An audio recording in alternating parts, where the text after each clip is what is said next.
Episode 31 to 40। अध्याय 31 सच्चा रिश्ता। लीवेई और मिंग कार में बैठे थे। मिंग खिड़की के पास कोने में बैठी रास्ते के नज़ारों का लुत्फ उठा रही थी।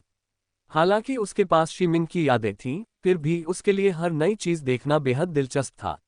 ये वही देश था जो उसके समय में था, लेकिन उसके अलावा सब कुछ बदल गया था। इस विचार ने उसे एक तरफ उदास कर दिया, वहीं दूसरी तरफ खुशी भी दी कि उसे दुनिया को अपनी आंखों के सामने तेजी से बदलते देखने का मौका मिला। जब मिंग अभी भी अपने विचारों में डूबी हुई थी, तभी उसे लगा कि कोई अधीर हो रहा है, क्योंकि मिंग का ध्यान उस पर नहीं है। उसकी सोच एक बिगड़े हुए बच्चे जैसी है जो अपने माता पिता का ध्यान पाने के लिए कुछ भी कर सकता है। वह धीरे से मिंग के करीब गया और उसके कानों में धीमी आवाज में बोला, क्या सोच रही हो? उसकी आवाज इतनी धीमी और कामुक थी कि वह उसके कानों में हवा भी फूंक रहा था, मानो उसके कानों से बालों की लंटें हटा रहा हो। उसकी इस हरकत से मिंग कांप उठी। उसके रोंगटे खड़े हो गए। उसकी प्रतिक्रिया देखकर उसके होंठ ऊपर की ओर मुड़ गए। उसने सोचा, तो उसके कान ही सबसे संवेदनशील अंग हैं। एक साधारण सी हरकत से ही वह इतनी कांप उठी। सोचो, जब वह हद पार कर देगा तो क्या होगा? इस सोच ने उसकी वासना को और भड़का दिया। फिर उसने उसकी ओर मुड़कर देखा और उसकी भावुक आंखों से उसकी निगाहें मिलीं। उसके पास इसे शब्दों में बयान करने के लिए कोई शब्द नहीं थे। उसकी आंखें बहुत गहरी थीं। वह उसके प्यार में और भी डूबती जा रही थी। उसने उसकी कमर पकड़कर उसे अपनी ओर खींच लिया। वे बेहद करीब थे, बहुत करीब। दूसरी ओर ड्राइवर बेचैन हो रहा था। अपने बॉस का ये रूप देखना उसके लिए बिल्कुल नया अनुभव था। अपनी 10 साल की सेवा में उसने कभी अपने बॉस को इस तरह व्यवहार करते नहीं देखा था, और यह कुछ अजीब सा लग रहा था। इस आदमी के अलग अलग व्यक्तित्व हैं। वह बार बार रियरव्यू मिरर में देख रहा था। जब वह उन्हें रियर मिरर में देख रहा था, तभी उसकी नजरें ऐसी आंखों से मिली जो उसे देखते ही जान से मार डालने को तैयार थीं। लीवेई ने उसे ठंडी और जानलेवा नजर से देखा। ड्राइवर ने तुरंत अपनी नजरें हटा ली और लीवेई ने उनके बीच का पर्दा खींच दिया। लीवेई ने मिंग के गुलाबी होठों को देखा, जो किसी भी पुरुष को दीवाना बना सकते थे। उनका रंग हल्का गुलाबी था। उसके नम होंठ ही उसकी एकमात्र चाहत थे। उसने कभी सोचा भी नहीं था कि सिर्फ एक चुंबन ही उसे पागल कर देगा। वह कई ऐसी महिलाओं से मिल चुका था जो उससे ज्यादा खूबसूरत और कामुक थीं। उन्होंने कई बार बहुत छोटे कपड़े पहनकर, जिनमें वे लगभग नग्न होती थीं, उसे लुभाने की कोशिश की। लेकिन उसे हमेशा उनसे घृणा होती थी। लेकिन मिंग अलग है। हालांकि शुरुआत में वह उसे पसंद नहीं करता था और हमेशा सोचता था कि वह भी उन लड़कियों जैसी है जो उसके पैसे के पीछे पड़ी रहती हैं और उससे नहीं बल्कि उसकी ताकत से प्यार करती हैं। लेकिन कोमा से जागने के बाद उसका नजरिया बदल गया है। वह उसके परिवार की परवाह करती है, और सबसे महत्वपूर्ण बात यह है कि अब वह उससे प्यार करता है। लोग कहते हैं कि पुरुषों को आकर्षक और सुडौल शरीर वाली लड़कियां पसंद आती हैं, लेकिन ये सब बातें क्षणिक होती हैं। अंत में वे ऐसी लड़की से शादी करेंगे जो उनके माता पिता का सम्मान करे और उनकी दौलत और रुतबे की परवाह किए बिना उनसे प्यार करे। बेशक ये बात महिलाओं पर भी लागू होती है। वे भी ऐसा पुरुष चाहती हैं जो उनके माता पिता को अपने माता पिता की तरह माने और उनके रूप रंग की परवाह किए बिना उनसे प्यार करे, क्योंकि ये सब क्षणिक है।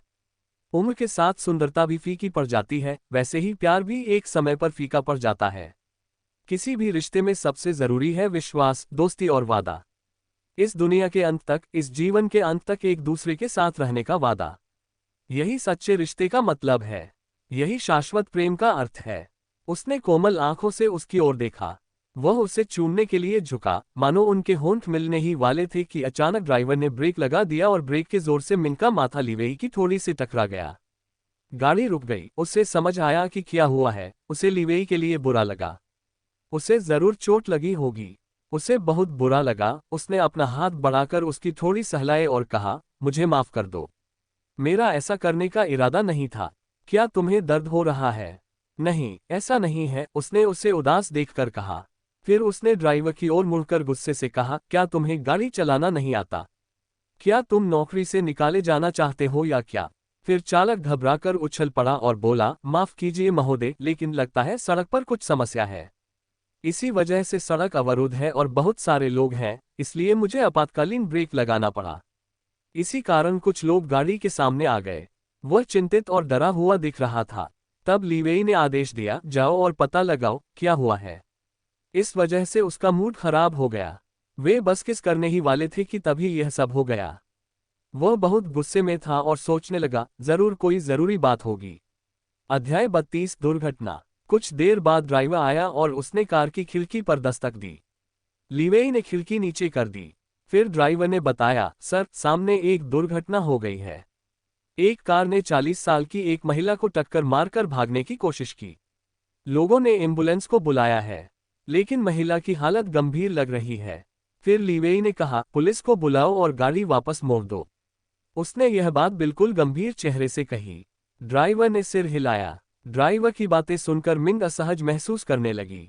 वह एक डॉक्टर की बेटी थी। उसके पिता ने मरीजों के इलाज के लिए कई तरीके और दवाएं ईजाद की थीं, और उसने उनसे ये हुनर और बीमारों के प्रति दया भाव विरासत में पाए थे। अगर उसकी शादी जी चेंग से न हुई होती तो वह भी अपने पिता के साथ काम करने चली जाती। ये सोचकर वह दरवाजा खोलने गई, लेकिन लीवेई ने उसे रोकते हुए पूछा, तुम कहाँ जा रही हो? मिंग ने जवाब दिया, मैं मरीज को देखने जा रही हूँ। उसने चेहरे पर कोई भाव नहीं आने दिया। लीवेई ने कहा, और तुम क्या करोगे? मिंग, हमने जो कर सकते थे वो कर दिया है। एम्बुलेंस रास्ते में है, हमने पुलिस को फोन कर दिया है और पीड़ित की तलाश में पहले से ही बहुत सारे लोग लगे हुए हैं। अब हमारे लिए कुछ करने को नहीं बचा है। चलो घर चलते हैं। ठीक है, मिंग ने जवाब दिया। लीवेई, दूसरे लोग कुछ नहीं कर सकते, लेकिन मैं कर सकता हूँ। ये किसी की जिंदगी का सवाल है और हम इस पर आंखें बंद नहीं कर सकते। इतना कहकर वह उसके जवाब का इंतजार किए बिना कार से बाहर निकल गई। लीवेई भी अनिच्छा से उसके पीछे पीछे चली। भीड़ से गुजरते हुए उन्होंने देखा कि 40 साल की एक महिला खून से लथपथ थी और उसके शरीर पर खरोंच के निशान थे। उसके कपड़े फटे हुए थे। उसके आसपास के लोग उसकी तस्वीरें और वीडियो बना रहे थे। वह दर्द से कराह रही थी और कोई भी उसकी मदद के लिए पास नहीं आया। वे एम्बुलेंस का इंतजार कर रहे थे, बस इंतजार ही कर सकते थे, क्योंकि वे उसे छूना नहीं चाहते थे, क्योंकि इससे उनके कपड़े गंदे हो जाते। लोग यही करते हैं, वीडियो बनाते हैं और उन्हें इंटरनेट पर पोस्ट करते हैं, सरकार पर सवाल उठाते हैं और समाज की आलोचना करते हैं, लेकिन जब किसी को मदद की जरूरत होती है तो वे मदद नहीं करते। इसके बजाय वे एक पुतले की तरह खड़े होकर वीडियो बनाते रहते हैं। मिंग ने लीवेई को अपना कोट उतारने का आदेश दिया, क्योंकि गर्मी का मौसम था और उसने अतिरिक्त कपड़े नहीं पहने थे। मिंग का यह आदेश सुनकर लीवेई चौंक गई, लेकिन उसने कोट उतारकर मिंग को दे दिया। मिंग ने उस महिला को कोट से ढक दिया। फिर वह उसके बगल में बैठ गई, मानो उसे छूने ही वाली हो। लीवेई ने उसे रोका। उसने कहा, मिंग, उसे मत छुओ। उसकी हड्डियां टूटी हो सकती हैं और अगर तुम उसे छुओगी तो स्थिति और बिगड़ जाएगी। उसने चिंता से कहा, मुझे पता है मैं क्या कर रही हूँ लीवेई। आराम करो, उसने कहा और उसके हाथ की पीठ थपथपाई। फिर वह उस महिला की ओर मुड़ी। मिंग ने पहले अपनी नब्ज जांची, फिर अपनी आंखों की जांच की। लोग उसे संदेह भरी निगाहों से देख रहे थे। वे सोच रहे थे, क्या वह डॉक्टर है? अन्य लोगों की अनदेखी करते हुए मिंग उसे देखती रही। महिला की हालत गंभीर थी। उसे कई फ्रैक्चर हुए थे, लेकिन यह मुख्य समस्या नहीं थी। मुख्य समस्या ये थी कि वह गर्भवती थी। पुराने समय में वह केवल नाड़ी देखकर ही किसी की स्थिति का पता लगा लेती थी। हालांकि यह केवल प्रतिभाशाली लोगों के लिए ही संभव था। अपने समय में उसने अपने पिता से चिकित्सा के बारे में सीखा था, लेकिन वह स्वयं इस क्षेत्र में बहुत ज्ञानी थी। उसने कई बीमारियों के इलाज के लिए कई दवाएं और तकनीकें भी ईजाद की थीं। ये जानकर मिंग की आंखें हैरानी से चौड़ी हो गईं। वह 1 महीने की गर्भवती थी और ऐसा लग रहा था कि यह गर्भावस्था का अंतिम चरण है, और ये दुर्घटना उसके बच्चे के लिए हानिकारक हो सकती थी। वह उस महिला से ही पूछना चाहती थी जिसे उसकी गर्भावस्था के बारे में पता था, लेकिन वह जवाब देने की स्थिति में नहीं थी। फिर उसने कुछ देर सोचा और अपना पर्स खोलकर वो गहनों का डिब्बा निकाला जो माँ जिन ने उसे दिया था। लीवेई उसे उलझन और हैरानी भरे भाव से देख रही थी। फिर मिंग ने हेयरपिन निकाली। इस खूबसूरत हेयरपिन को देखकर सब दंग रह गए, लेकिन वे समझ नहीं पा रहे थे कि ये औरत क्या करना चाहती है। यहाँ तक कि लीवेई भी उसे घूर रही थी। एक हेयरपिन से क्या करना है? अध्याय 33। क्या आप डॉक्टर हैं? जब मिंग ने डिब्बे से हेयरपिन निकाली तो सब चौंक गए। लीवेई ने घबराकर उससे पूछा, मिंग, तुम क्या कर रही हो? मिंग ने उसे कोई जवाब नहीं दिया। फिर उसने अचानक लकड़ी की हेयरपिन को एक तरफ से खींचा और उसके हैंडल से पकड़ लिया। जैसे ही उसने खींचा, एक चांदी की सुई सबके सामने आ गई। सब चौंक गए, यहाँ तक कि लीवेई को भी हेयरपिन के नीचे छिपी इस सुई के बारे में पता नहीं था, तो उसे कैसे पता चला? उसने हैरानी भरे भाव से उसकी ओर देखा। ये हेयरपिन पूर्व सम्राट ने जी चेन की दादी के लिए विशेष रूप से बनवाई थी। उन्हें एक्यूपंक्चर और चिकित्सा का भी कुछ ज्ञान था। राजमहल में किसी को भी सुई या ऐसी कोई वस्तु रखने की अनुमति नहीं है जिससे सम्राट को हानि पहुंच सकती है। इसीलिए राजमहल में प्रवेश करने के बाद वे चिकित्सा का अभ्यास नहीं कर सकी। लेकिन दादाजी जानते हैं कि उनकी पत्नी को अपनी सुइयों से कितना प्यार था। लेखक के लिए कलम ही उनका प्यार है और उनके लिए सुइयां। इसलिए उसने उसके लिए उपहार स्वरूप ये हेयरपिन बनाया। फिर इसे एक धरोहर के रूप में सहेज कर जी चेन की मां को दे दिया गया और फिर यह झाओ मिंग के पास पहुंच गया। लेकिन उसे गलती से सुइयों के बारे में पता चल गया और वो कभी कभी छुपकर अभ्यास करने लगी। इसीलिए ये हेयरपिन उसके लिए इतनी खास है। लेकिन उसने कभी नहीं सोचा था कि उसे इस दुनिया में इनका इस्तेमाल इस तरह करने का मौका मिलेगा। फिर उसने महिला के पेट के हिस्से को खोला। उसने अपना हाथ पेट पर रखा और आंखें बंद कर लीं। वह मानो एक चलती फिरती एक्सरे मशीन थी। उसकी इंद्रियां और कौशल इतने अद्भुत थे कि पेट पर हाथ रखते ही उसने अपने शरीर और अंगों की स्थिति की कल्पना करना शुरू कर दिया और एक ऐसा बिंदु खोज निकाला जहां इलाज की जरूरत थी। फिर उसने सुइयां ली और पेट के किनारे पर चुभो दी। सबके चेहरे खौफ से भर गए। वे मिंग को ऐसे देख रहे थे जैसे वह कोई मूर्ख हो। भला कौन इस तरह सुइयां चुभोता है? यह तो किसी को जान से मारने जैसा है। लेकिन भीड़ में एक व्यक्ति ऐसा था जो उसे ध्यान से देख रहा था, क्योंकि वह जानता था कि वह क्या कर रही है, और वह इस बात से हैरान था कि इतनी कम उम्र में वह एक्यूपंक्चर कर सकती है।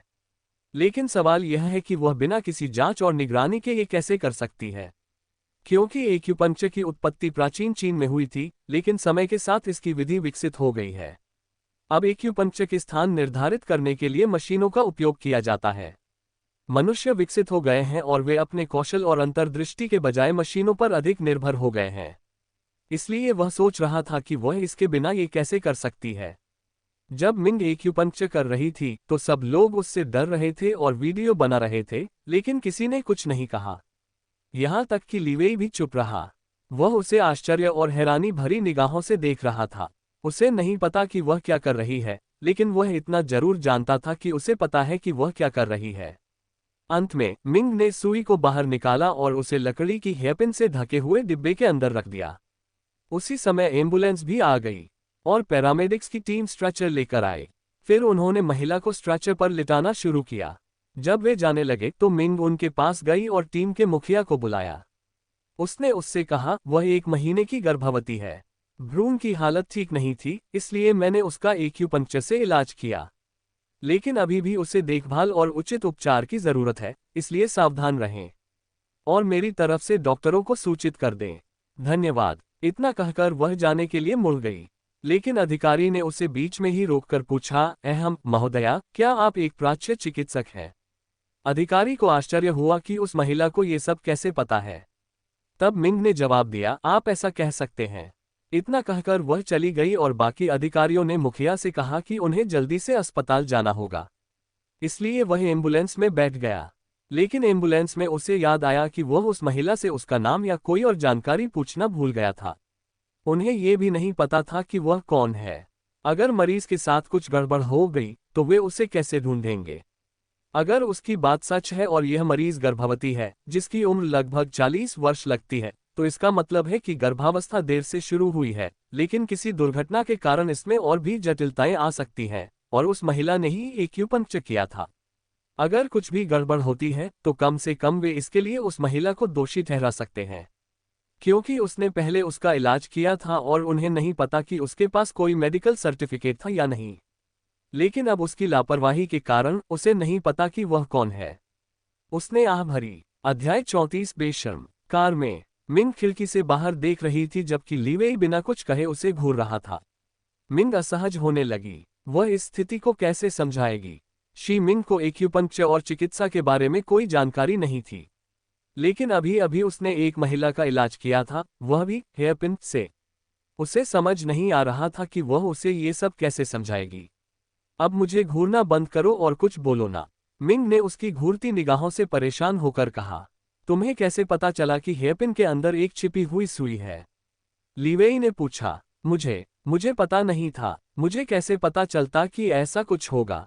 बस कल गलती से मुझसे ये गिर गया और अलग हो गया और सुई मेरी नज़र में आ गई।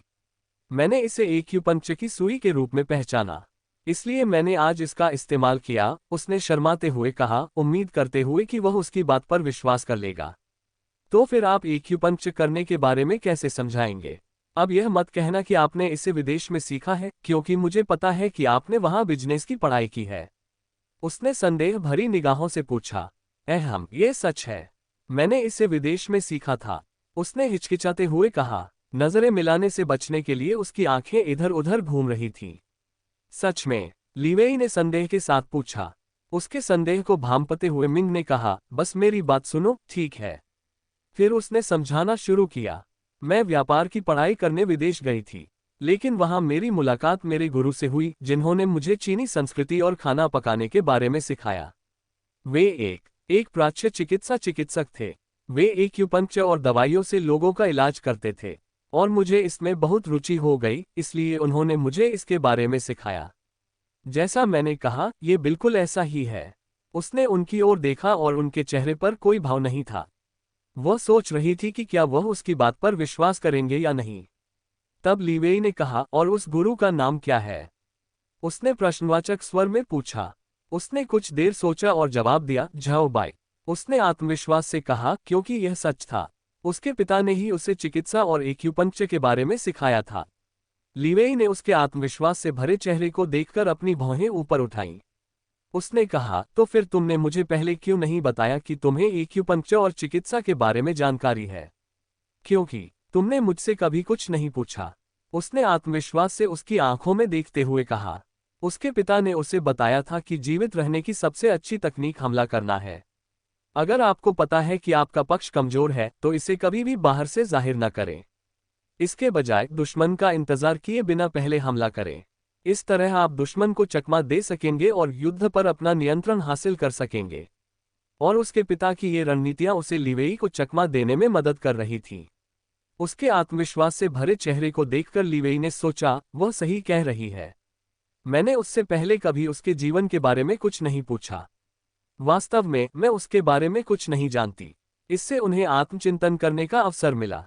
उन्होंने सोचा, मुझे पहले उससे जानना होगा।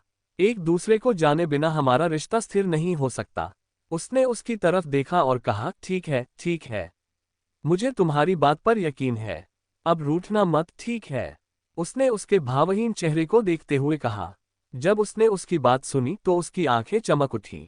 फिर वह उसकी ओर मुड़ी और बोली, श्रीमान जिन, आप अपनी पत्नी को नहीं जानते, वह कितनी अद्भुत महिला है। अगर आप उसे जान लें तो आपको पता चलेगा कि आप कितने भाग्यशाली हैं कि आपने उससे शादी की है, और वह भी बिना किसी प्रयास के। उसने घमंड भरे लहजे में कहा। उसकी आवाज में अहंकार साफ झलक रहा था। लीवेई ने उसके घमंडी चेहरे को देखा। वह मुस्कुराया। उसे नहीं पता था कि उसका ये घमंड कहाँ से आया। फिर उसने उसके गाल पकड़कर खींचे और कहा, तुम सही कह रही हो। मैं कितना भाग्यशाली हूं कि मुझे इतनी अद्भुत पत्नी मिली है। वह खाना बनाने में माहिर है, दवाइयों में माहिर है, लोगों को उनकी औकात बड़े ही सलीके से दिखाती है, अपनी तारीफ करने में भी माहिर है। और वह जानबूझकर रुका और धीमी आवाज में बोला, और मुझे यकीन है कि वह बिस्तर में भी कमाल की होगी। इतना कहते हुए उसने उससे आंख मारी। तुम तो बेशर्म हो, तुम इस तरह से बातें कैसे कर सकते हो? उसने उसे धक्का दिया और उससे नजरें हटा लीं। उसके गाल लाल हो रहे थे। उसने खुद को शांत करने के लिए अपने गालों को छुआ। उसने उसके चेहरे के भाव देखे और मुस्कुराया। उसकी प्रतिक्रिया बहुत प्यारी है। मुझे लगता है कि मुझे उसे और चिढ़ाना चाहिए ताकि उसका चेहरा शर्म से लाल हो जाए। वह अपने इस शरारती विचार पर हंस पड़ा। अध्याय 35 पैसे खर्च करना। जिन विला। घर पहुंचते ही मिंग ने उसका इंतजार नहीं किया और दरवाजा खोलकर अंदर भाग गई। विला में प्रवेश करते ही वह सीधे अपने कमरे की ओर दौड़ पड़ी, जिससे लीवेई आश्चर्यचकित रह गया। अंडिस्को। अपने कमरे में पहुंचकर उसने दरवाजा बंद कर लिया और उसके पीछे खड़ी हो गई। शर्मिंदगी छिपाने के लिए उसने अपने चेहरे पर हथेलियां रख लीं। भले ही वह आधुनिक दुनिया में आ गई हो, लेकिन वह इस तथ्य से इनकार नहीं कर सकती कि वह प्राचीन काल की वही पारंपरिक झाओ मिंग है, और उसे उन विषयों पर खुलकर बात करने में सहजता नहीं है। उन बातों पर तरोताजा होने के बाद वह नीचे गई, जहां उसने लीवेई को सोफे पर फोन पर बात करते हुए और लैपटॉप को अपनी गोद में रखे हुए देखा। ऐसा लग रहा था कि वह काम कर रहा था। जब उसने मिंग को देखा तो उसने उसे अपने पास आकर बैठने का इशारा किया और अपने बगल की जगह पर थपथपाया। मिंग चुपचाप जाकर बैठ गई। फोन पर बात खत्म करने के बाद उसने उसकी तरफ देखा और मुस्कुराया। ये देखकर वह शर्मा गई। भला कोई इतना सुंदर कैसे हो सकता है? उसकी मुस्कान ही हजारों लड़कियों को दीवाना बनाने के लिए काफी है। उसे किसी हथियार की भी जरूरत नहीं है। लेकिन जब उसे एहसास हुआ कि वह सिर्फ उसके सामने ही मुस्कुराता है तो वह भी मुस्कुरा उठी। इससे उसका दिल खुश हो गया। क्या आपको आज ऑफिस नहीं जाना था?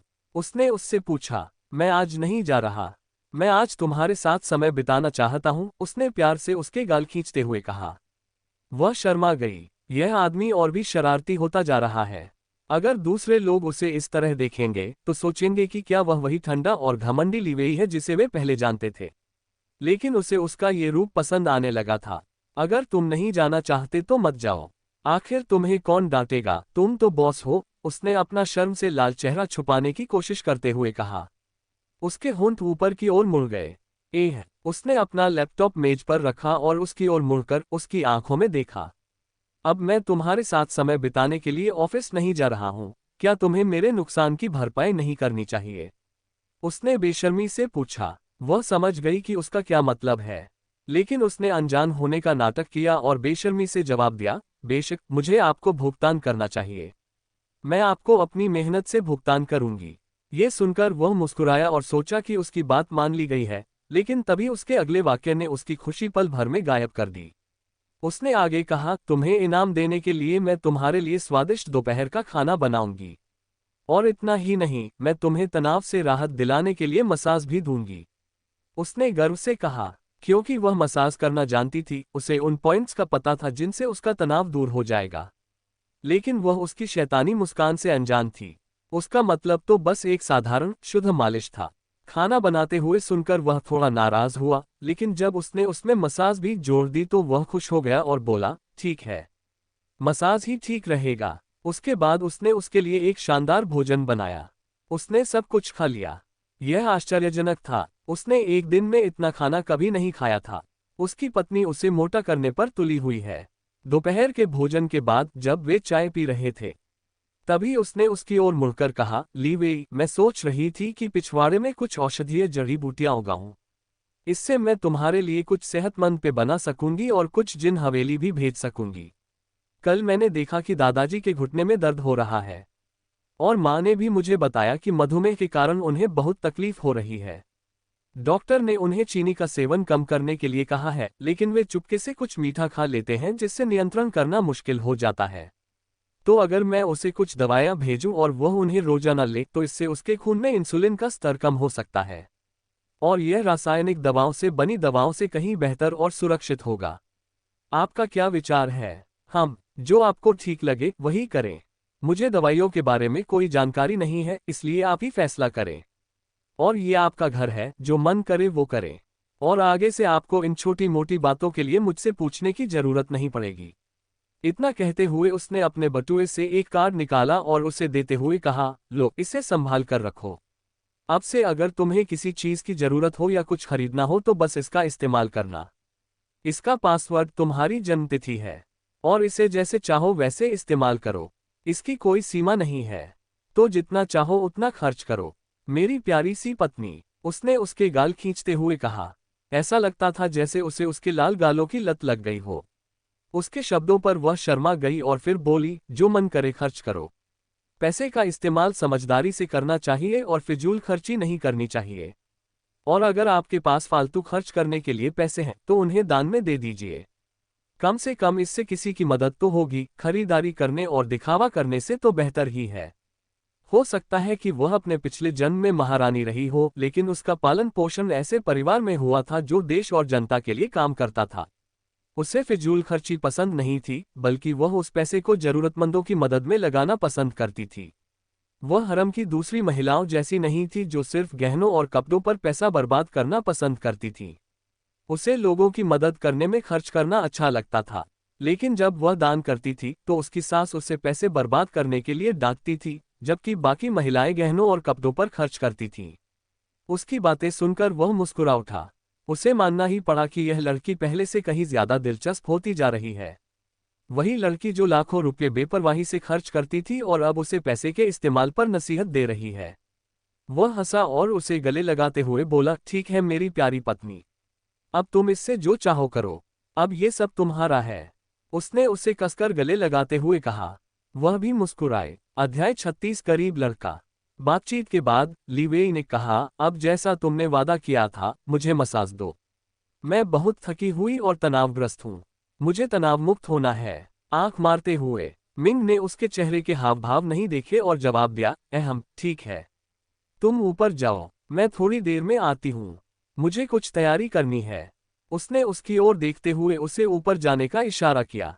उसकी उम्मीदें बढ़ गईं। उसने सोचा कि वह भी उसके जैसा ही सोच रही है।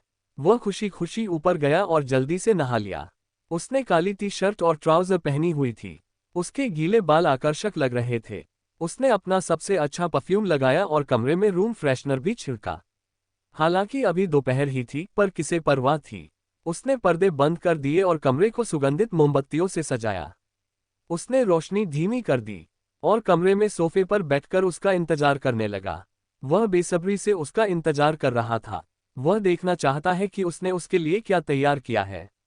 तभी उसे उसके कदमों की आहट सुनाई दी। वह घबराया हुआ और साथ ही उत्साहित भी हो गया। आखिर यह उसका पहला अनुभव था। वह भले ही सबसे सुंदर और शक्तिशाली पुरुष हो, जिसके आसपास कई महिलाएं उसे लुभाने की कोशिश करती हों, लेकिन वह कभी उनकी तरफ देखता भी नहीं था। इसलिए वह प्रेम के मामले में अनुभवहीन था। और भले ही उनकी शादी को 1 साल हो गया हो, लेकिन उनके बीच कभी वो रिश्ता नहीं था। इसलिए वो अब भी पवित्र कमल की तरह शुद्ध हैं। लेकिन वो बेसब्री से अपने ऊपर से हैश कुंवारे का टैग हटाना चाहते थे। हाँ, और आज उन्हें ये मौका मिल गया। उसी समय दरवाजा खुल गया। मिंग अंदर आए। उसने चारों ओर देखा। अंधेरा था, लेकिन मोमबत्तियों की रोशनी से थोड़ा सा उजाला था। वह सोच रही थी कि दोपहर में उसने मोमबत्तियां क्यों जलाईं। वह तो बस बत्ती जला सकता था। इस दुनिया में ये कितना आसान है। अचानक पीछे से एक हाथ आया और उसकी कमर पकड़ ली। इस अचानक हमले से वह डर के मारे उछल पड़ी। उसकी प्रतिक्रिया देखकर उसने उसे कसकर पकड़ लिया और उसके कानों के पास झुककर धीमी, मोहक आवाज में कहा, शश। मैं हूं। उसकी आवाज सागर जितनी गहरी थी। ये सुनकर उसका दिल जोर से धड़कने लगा। उसके रोंगटे खड़े हो गए। यह आदमी कितना खतरनाक है। जब भी वह धीमी आवाज में बात करता, वह घबरा जाती। ली वे, तुम क्या कर रहे हो? मिंग ने उलझन में कहा और उसकी पकड़ से निकलने की कोशिश करने लगी। तुमने मुझे मसाज देने का वादा किया था, है ना? मैं तुम्हारा ही इंतजार कर रहा था।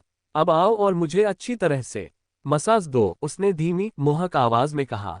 मिंग उसे हैरानी से देख रही थी और बोली, हाँ, मुझे पता है। इसीलिए तो मैं अपनी सुइयां तेज करने गई थी। उसने अपने हाथों में एक्यूपंक्चर की सुइयां दिखाते हुए कहा। उसके चेहरे पर इतनी मासूमियत थी कि मानो उसे पता ही नहीं कि वह क्या कह रहा है और वही उसे बहका रहा है। लेकिन बेचारे लीवेई को यह पता नहीं था कि वह इस क्षेत्र में उससे वरिष्ठ है। भले ही यह सिर्फ एक बार हुआ हो, फिर भी उसके पास उससे कहीं अधिक अनुभव है। और वह इस मायने में अभी भी अनुभवहीन है। उसकी सुइयां देखकर उसने तुरंत अपने हाथ पीछे खींच लिए और एक कदम पीछे हट गया। उसे अपनी पूरी जिंदगी में सिर्फ सुइयों से ही डर लगता था। बंदूक के सामने तो वह बिल्कुल नहीं डरता था, लेकिन सुइयों को देखकर वह एकदम कुत्ते के बच्चे की तरह कांपने लगता था। इसीलिए उसे इंजेक्शन लगवाने के लिए अस्पताल जाना पसंद नहीं था। उसे इससे बहुत डर लगता था। उसकी प्रतिक्रिया देखकर वह मन ही मन हंस पड़ी। तुम्हें मसाज चाहिए थी ना? मैं तुम्हें दुनिया की सबसे बेहतरीन मसाज दूंगी, उसने मन ही मन मुस्कुराते हुए कहा। उसे लगा कि वह भोली है और वह बच जाएगा। लेकिन कौन जानता है कि वह उतनी भोली नहीं है जितनी दिखती है। दिखने में तो वह मासूम लगती है, लेकिन अंदर से वह एक शैतान है जिसने समय के पार जाकर 2 जिंदगियां अपनी आंखों से देखी हैं। उससे खिलवाड़ करना ठीक नहीं है। कम से कम वह तो नहीं, वह महल में यूं ही नहीं रहती थी। उसने एक सफेद कमल की तरह व्यवहार करना सीख लिया था, जो ऊपर से तो पवित्र और निर्दोष दिखता है, लेकिन उसका एक गंदा पक्ष भी होता है जिसे वह दूसरों को नहीं दिखाता। उसने उसकी तरफ मुस्कुराते हुए कहा, बेचारा लड़का। अध्याय 37। वह जल्द ही जाग जाएगी। लीवेई ने उसके हाथों में मौजूद सुइयों को देखा, फिर उसे देखा। वह मासूमियत और उलझन भरी निगाहों से उसे देख रही थी। उसके हाव भाव से कोई नहीं बता सकता था कि वह उसके साथ खेल रही है। वह इतना परेशान हो गया और बोला, मिंग, मुझे मसाज चाहिए। तुम सुइयां क्यों लाए हो? मसाज के लिए सुइयों की जरूरत नहीं होती। इन्हें टेबल पर ही छोड़ दो। उसने उसे उन सुइयों को टेबल पर रखने के लिए मनाने की कोशिश की। ली वेई, मुझे पता है तुम इन दिनों बहुत तनाव में हो। मैं तुम्हें एक्यूपंक्चर देना चाहती हूँ जिससे तुम्हारा तनाव और शरीर का दर्द कम हो जाएगा। अब जिद्दी मत बनो और बिस्तर पर लेट जाओ। और अच्छा होगा अगर तुम अपने कपड़े उतार दो। बिना कपड़ों के करना आसान होगा, उसने सुइयां दिखाते हुए कहा। अगर कोई अजनबी इसे देखेगा तो सोचेगा कि वह उसके बारे में बहुत चिंतित है। लेकिन असल में वह उसे ये दिखा रही है कि यहाँ असली मालिक कौन है। उसकी चालें उस पर काम नहीं करेगी। उसने उसके भयभीत चेहरे को देखकर मुस्कुरा दिया। वह इतना डर गया था कि पीछे हट गया और दरवाजा खोलकर अपने कमरे की ओर भागा। वह इस सुई से मरना नहीं चाहता था। मिंग इस पर मुस्कुराया। किसने सोचा होगा कि इस देश का सबसे शक्तिशाली व्यक्ति एक छोटी सी मासूम सुई से डर जाएगा। वह दौड़कर अपने कमरे में गया और थोड़ी देर बाद सूट पहनकर बाहर आया। मिंग ने उसे देखा और पूछा, तुम कहाँ जा रहे हो? और तुमने अपने कपड़े क्यों बदल लिए? मैं सूट पहनकर एक्यूपंक्चर कैसे करूंगा? मुझे ऑफिस में कुछ जरूरी काम है। मुझे जाना होगा। आज रात मिलते हैं। और चूंकि मैं तुम्हारे साथ घर पर नहीं रुक रहा हूं, इसलिए तुम्हें मुझे मसाज का एहसान चुकाने की जरूरत नहीं है। मैं जा रहा हूं। बाय। इतना कहकर वह जल्दी से नीचे चला गया और मिंग को अचंभित छोड़ गया। उसके जाने के बाद मिंग अपनी तंद्रा से बाहर निकली और उसके बचकाने व्यवहार पर हंस पड़ी। क्या वह सच में सुइयों से इतना डरता है? वह खिलखिलाकर हंसी। ये ठंडा स्वभाव वाला आदमी इतना प्यारा कैसे हो सकता है? Dot dot dot dot dot. जी राजवंश। सम्राट जी चेंग अपने कक्ष में गए जहां उनकी माता उनका इंतजार कर रही थी। वहां पहुंचकर उन्होंने माता को प्रणाम किया और अपने सिंहासन पर बैठ गए। उस धूर्त औरत ने महारानी की छवि धूमिल कर दी है और अब खुद को डुबोकर सहानुभूति बटोरने की कोशिश कर रही है। छी! अपनी घटिया अदाओं से वह उस संरक्षक को कैसे बहका सकती है? वेन जू ने घृणा से कहा। वह झाओ मिंग की सास है। वह झाओ मिंग को नापसंद करती है, बल्कि उसकी रखेल शियाओली को पसंद करती है। शियाओली देश एल की राजकुमारी थी और इस शादी ने जी चेंग को अपनी स्थिति मजबूत करने में मदद की। वह हमेशा झाओ मिंग की तुलना शियाओली से करती थी और हर संभव तरीके से उसे अपमानित करती थी। जब जी चेंग ने अपनी माँ की बातें सुनी तो उसका चेहरा एकदम ठंडा पड़ गया। उसने कुछ नहीं कहा, बस अपनी माँ को ठंडी निगाहों से देखता रहा। वेन जू ने आगे कहा, अब जब वह मर चुकी है तो हमें एक। इससे पहले कि वह अपनी बात पूरी कर पाती, जी चेंग चिल्लाया, वह मरी नहीं है। वह जल्द ही जाग जाएगी और उसका उस संरक्षक के साथ कोई अनैतिक संबंध नहीं था। उसने अपनी माँ की ओर सीधे देखते हुए कहा। वह भी उसके अचानक गुस्से से हैरान रह गई। उसके बेटे ने उससे कभी इस तरह बात नहीं की थी। उसने कभी उस पर चिल्लाया नहीं था, लेकिन अब वह उस बदचलन औरत के लिए उस पर चिल्ला रहा था। जरूर उसने उस पर काला जादू किया होगा, इसीलिए वह ऐसा व्यवहार कर रहा है। मेरा मतलब है, वह बीमार है और पता नहीं कब होश में आएगी। 1 महीना हो गया है और वह होश में नहीं आई है। हमें हरम की जिम्मेदारी किसी को सौंपनी होगी। इसके लिए महारानी का पद किसी और को देना होगा। और मैं चाहती हूं कि तुम शियाओली को महारानी बनाओ। वह उस चालाक औरत से कहीं ज्यादा योग्य है, उसने जी चेंग से कहा। उसने उसकी तरफ देखा और कुछ देर तक सोचता रहा। मैं ऐसा नहीं कर सकता। महारानी को दी गई हेयरपिन गायब है, और उस हेयरपिन के बिना कोई महारानी का पद ग्रहण नहीं कर सकता। उसने भावहीन चेहरे से कहा, और आगे बोला, इसके अलावा मुझे विश्वास है कि वह जल्द ही जाग जाएगी। इसलिए आपको इन बातों की चिंता करने की जरूरत नहीं है। उसने अपनी माँ को घूरते हुए कहा। मुझे परवाह नहीं कि वह जागती है या नहीं। अगर पूर्णिमा तक वह नहीं जागती है तो मैं चाहती हूँ कि तुम अगले 2 हफ्तों में होने वाले भोज में शाओली को नई महारानी घोषित कर दो। वरना मैं खुद उस लड़की का ख्याल रखूंगी, उसकी माँ ने दृढ़ता से कहा। उसने उसकी माँ के व्यवहार को देखा और कुछ नहीं कहा। इसके बजाय वह बिना कुछ कहे कमरे से बाहर चला गया। अब वह केवल यही कामना कर सकता है कि वह जल्द ही जाग जाए। अध्याय 38 जी जिंदगी। जब ली वेई दफ्तर पहुंचा तो वह इतना गुस्से और हताशा में था कि उसकी ठंडी आभा से आसपास की हवा भी ठंडी हो गई। उसके आसपास के लोग उसके सिर के पीछे का काला गड्ढा देख सकते थे, जो यमराज का प्रतीक था। उसे इस हालत में देखकर हर कोई इतना डर गया कि उसे उकसाने से घबरा रहा था। वे जानते थे कि आज किसी की जान जाएगी। ये यमराज आज किसी को ले जाएगा। वह इतना हताश था कि मिंग के जाल में फंस गया।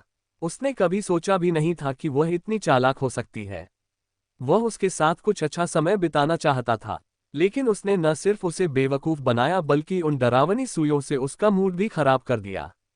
कभी कभी वह सोचता था अगर वह आज्ञाकारी होती तो उसकी सारी इच्छाएं पूरी हो जाती। हम्फ, बस इंतजार करो मिंग, मैं तुम्हें अपने लिए गिड़गिड़ाने पर मजबूर कर दूंगा। मैं देखना चाहता हूं कि तुम मेरा विरोध कैसे कर सकती हो। मैं इस देश का सबसे चाहा जाने वाला पुरुष हूं, लेकिन तुम मुझसे खिलवाड़ करने की हिम्मत करती हो। उसके गिड़गिड़ाने की कल्पना से ही उसकी आंखें वासना से भर उठीं। वह सबसे ऊपरी मंजिल पर स्थित अपने कार्यालय पहुंचा। कार्यालय में मौजूद हर कोई उसके भयावह व्यवहार को देखकर भयभीत हो गया। उसने सबको 1 घंटे में बैठक के लिए इकट्ठा होने का आदेश दिया, जिसमें 2 दिन बाद जमा किए जाने वाले प्रस्तावों पर चर्चा होनी थी। इस अचानक हुई बैठक से हर कोई घबरा गया। उन्हें दस्तावेज और प्रस्ताव तैयार करने थे। वे इधर उधर चूहे की तरह भाग रहे थे। चारों ओर अफरा तफरी मची हुई थी। ये सब देखकर गू शाओ बहुत चिंतित हो गया। उसे समझ नहीं आ रहा था कि बॉस को क्या हो गया है। सुबह तो उसने बस छुट्टी के लिए सूचना दी थी और अब वह आकर सबको बुरी तरह डरा रहा है। डॉट डॉट डॉट डॉट इस अराजक स्थिति में उन्हें एक मधुर शहद जैसी आवाज सुनाई दी, हेलो दोस्तों, आज सब इतने तनाव में क्यों हैं? यह आवाज जनसंपर्क विभाग की प्रमुख प्रबंधक शी शिनी की थी। उनकी सूरत किसी मॉडल जैसी है। अगर उन्होंने मॉडलिंग को चुना होता तो वे बहुत मशहूर होती। लेकिन सिर्फ खूबसूरती ही नहीं, उनका दिमाग भी उतना ही तेज था। वहां खड़ी हर महिला उन्हें ईर्ष्या से देख रही थी। उनके शरीर का अनुपात एकदम सही था। उनकी त्वचा दूध जैसी सफेद और दमकती हुई थी। उनका आड़ू रंग का फॉर्मल सूट उनके रंग रूप को और भी निखार रहा था, और उनकी प्यारी मुस्कान उन्हें और भी खूबसूरत बना रही थी। वह एक ऐसी लड़की जैसी दिखती है जिसे हर पुरुष निहारना चाहेगा।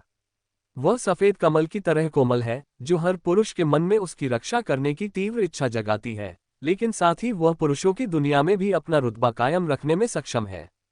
जो भी उसे देखेगा वही सोचेगा कि वह एक मजबूत, खूबसूरत और साथ ही दयनीय नायिका है, क्योंकि उसने दूसरों के सामने खुद को इसी तरह पेश किया था। वह शी मिंग की सौतेली बहन और शी रोन की बेटी है। वह हमेशा अपनी कमजोरियों को दिखाकर और मिंग द्वारा सौतेली बहन होने के कारण उसका मजाक उड़ाए जाने का दिखावा करके खुद को दयनीय साबित करने की कोशिश करती थी।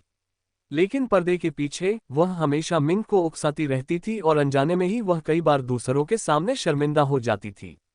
इतना ही नहीं, उसने कई बार लीवेई को बहकाने की कोशिश की और जानबूझकर दयनीय व्यवहार करके उसके सामने मिंग की छवि खराब करने का प्रयास किया। शादी के दिन ही उसे पता चला कि शिनी मिंग की सौतेली बहन है। चूंकि मिंग विदेश से आया था और उससे संपर्क में नहीं था, इसलिए शादी के बाद ही शिरोन ने शिनी से अपने संबंध स्थापित करने का दावा किया। उन्हें इस बात की ज्यादा परवाह नहीं थी, क्योंकि शिनी उनकी जिन कॉर्पोरेशंस में सिर्फ एक कर्मचारी थी जो उनकी शादी से पहले से काम कर रही थी। इसीलिए कभी कभी समस्याएं पैदा हो जाती थी, क्योंकि मिंग चाहती थी कि वह शिनी को नौकरी से निकाल दे, जबकि लीवेई ऐसा नहीं चाहती थी, क्योंकि वह काम में कुशल थी। वह हमेशा उनके काम और निजी जीवन को अलग रखते थे, और उस समय वह मिंग से प्यार नहीं करते थे, इसलिए सिर्फ उसे खुश करने के लिए किसी को नौकरी से निकालना उनके बस की बात नहीं थी। अध्याय 39 क्या वह सचमुच निर्दोष है? शिनी के आते ही सब लोग उससे मदद मांगने उसके पास चले गए। बॉस के साथ उसके अच्छे संबंध थे और वह उनकी भाभी भी थी। हालांकि वह बॉस की सौतेली बहन थी, लेकिन बॉस ने कभी उसके साथ बुरा बर्ताव नहीं किया। हाल ही में तो उसका प्रमोशन भी हुआ था। शायद बॉस उसे पसंद करते थे और दिल में उसका खास स्थान था। इसलिए शिन्नी हमेशा बॉस का सम्मान करती थी और उनसे अच्छे संबंध बनाए रखने की कोशिश करती थी।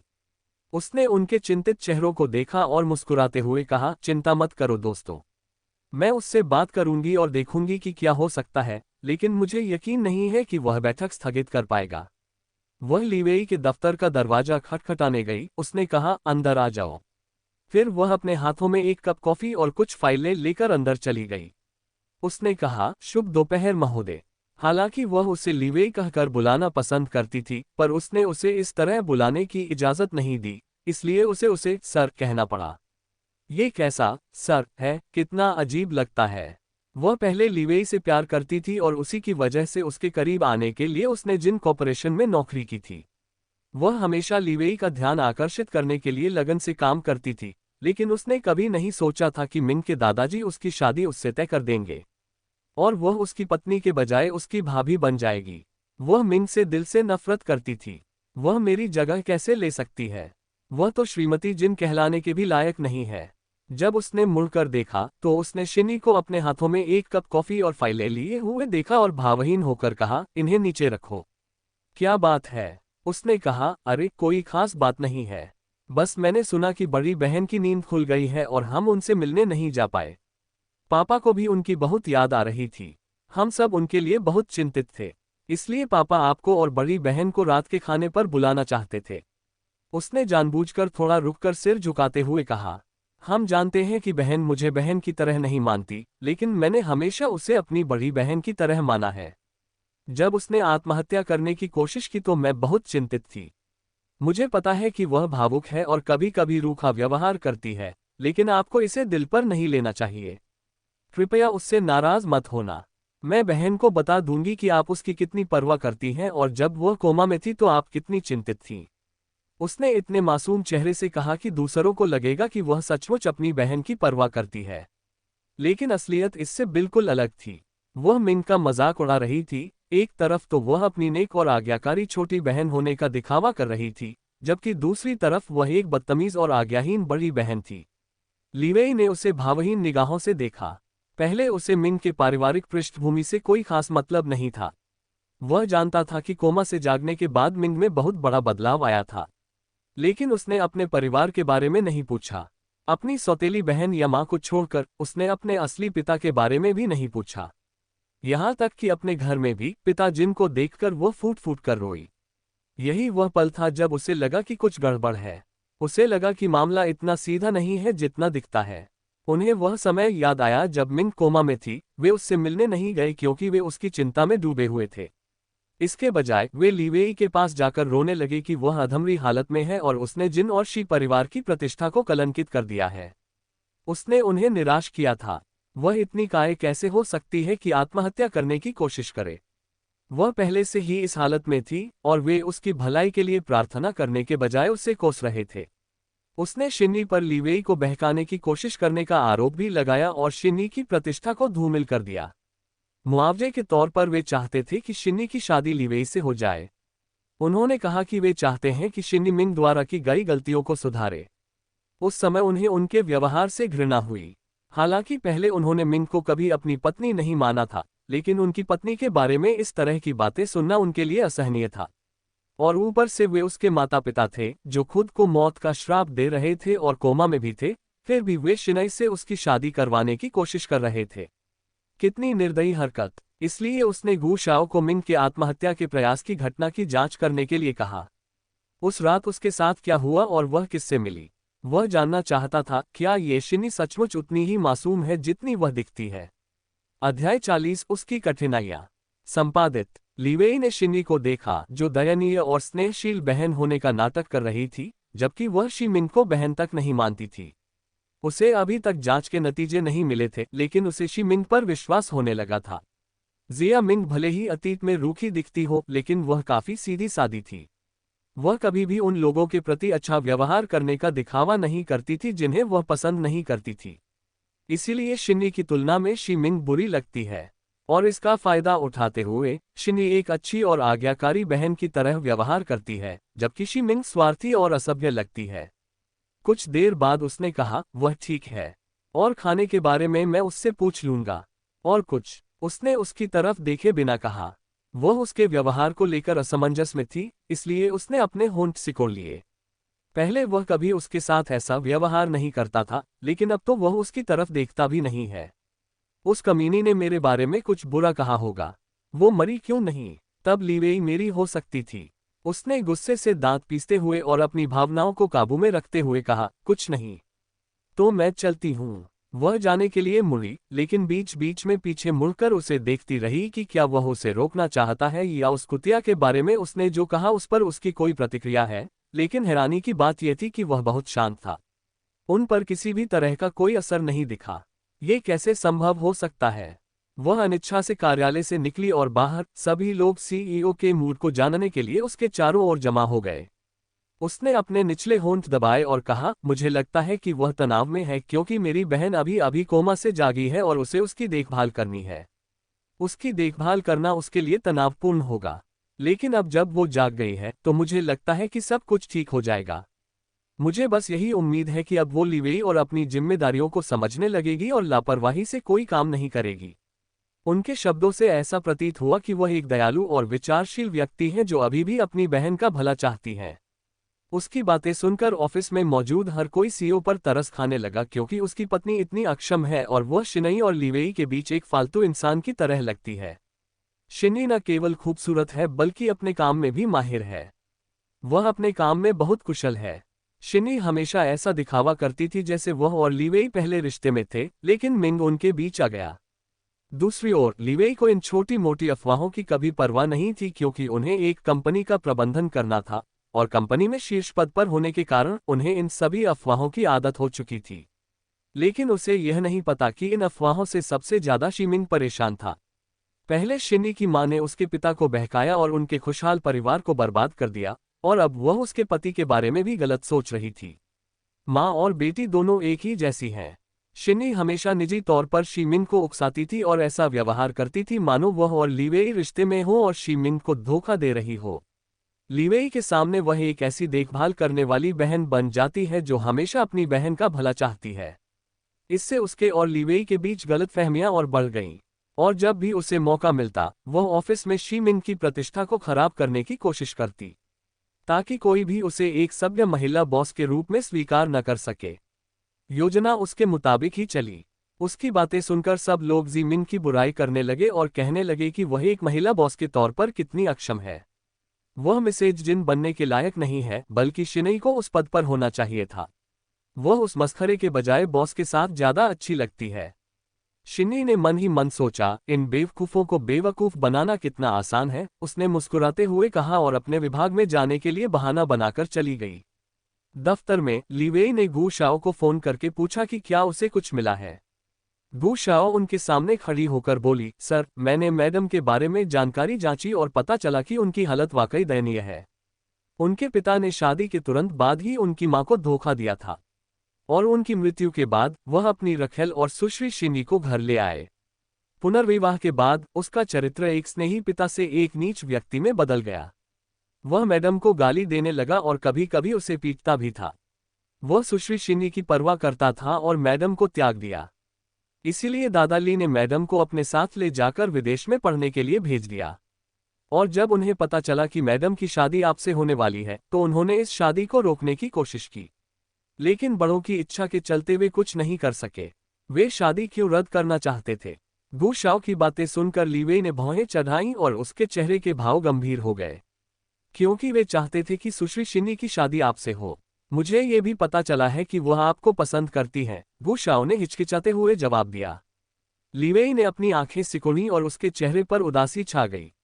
जी मिंग का तथाकथित परिवार इतना कुशल अभिनय करता है कि वह कभी उनके इरादों का पता नहीं लगा पाता, या उसने कभी जानने की कोशिश ही नहीं की। ठीक है, क्या आपको शीमिंग की आत्महत्या की घटना के बारे में कुछ पता चला? लीवेई ने गू शाओ की ओर देखते हुए पूछा। अभी नहीं महोदय, उस घटना से संबंधित जानकारी जुटाने में समय लग रहा है, गू शाओ ने उत्तर दिया। ठीक है, अब आप जा सकते हैं। गू शाओ ने थोड़ा झुककर अभिवादन किया और दरवाजा बंद करते हुए कार्यालय से बाहर निकल गए। मैं पहले कितना बेवकूफ था। मैं उसकी मुश्किलों को पहले क्यों नहीं समझ पाया। मैं हमेशा उसे उसकी बहन और परिवार के प्रति असभ्य और नखरेबाज होने के लिए दोषी ठहराता था, लेकिन उसने कभी यह जानने की कोशिश नहीं की कि वह ऐसा व्यवहार क्यों कर रही थी। वह हमेशा दूसरों के बहकावे में आता रहा। उसने अपनी कनपटी रगड़ी और आह भरी।